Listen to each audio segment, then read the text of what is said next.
इनामदार कर्णिक लिपीतील अभ्यास क्रमांक 8. Ready start. मी आलो आले आहे.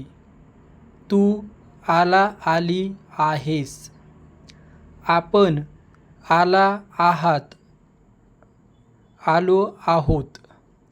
बाकी सर्व लोक आले आहेत का? काही लोक आले नाहीत. 2 मुलींपैकी एक आली नाही. सर्व लोक आले पाहिजेत.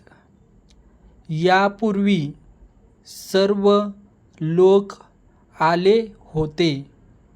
बाळ आणि गोपाळ आले होते. म्हणून सर्व लोक आले म्हणजे आपण पुढे निघू. पुढे एक छोटी बाग व मोकळी जागा आहे. चालता चालता तिकडे लक्ष दे. ती बाग आणि जागा पूर्वी रमणीय होती. स्टॉप.